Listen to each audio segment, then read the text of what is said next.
Today we'll be discussing handling questions in the college classroom. We will present 3 different scenarios in which we will act out the incorrect way to handle a question and then follow up with a more appropriate alternative. The 3 scenarios will focus on ensuring student comprehension, TA knowledge when answering questions, and the length and content of answers. When a fossil fuel is released, it gets trapped in the atmosphere. That creates a greenhouse effect. No questions, not until after class. As a TA, you should periodically stop and observe your students during your lesson. Pay attention to verbal and nonverbal cues, such as the body language, posture, and facial expressions of your students, to look for any signs of confusion. From time to time, stop and ask your students if they have any questions or if they would like you to clarify something that might have been unclear. Now, let's look at a more appropriate way to handle this scenario. Okay, last time we have read the article about the greenhouse effect, and you have learned how the greenhouse effect works.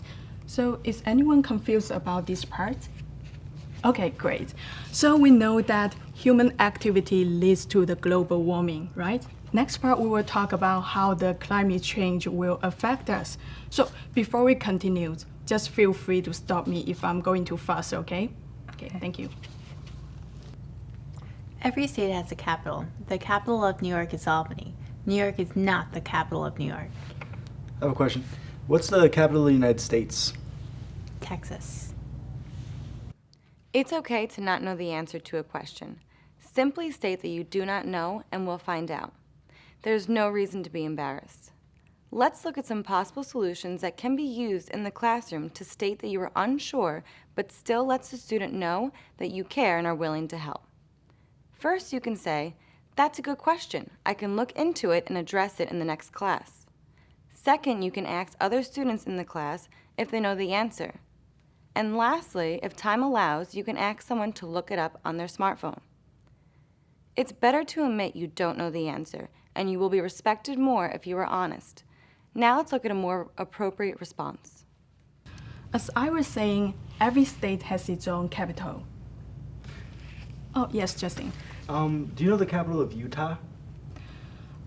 Utah. To be honest, I'm not quite sure now. Does anyone know or have a way to find out? It's okay. If not, I can find it out and tell you next class, okay? Okay, thanks. Yes? Can you explain the difference between the symbols theta and F? Well, as the F started out as an allophone of theta in the Middle Ages, and then it proceeded to become merged once the spelling became TH.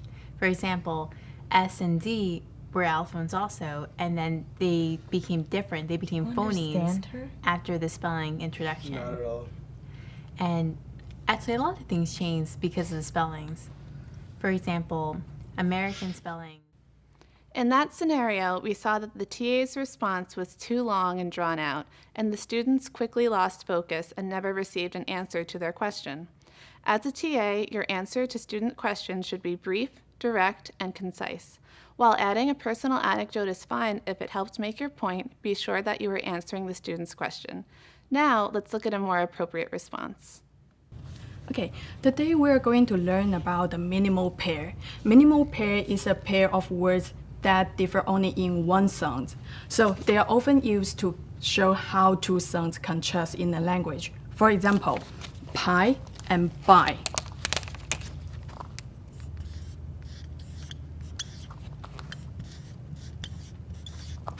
And thigh and thy.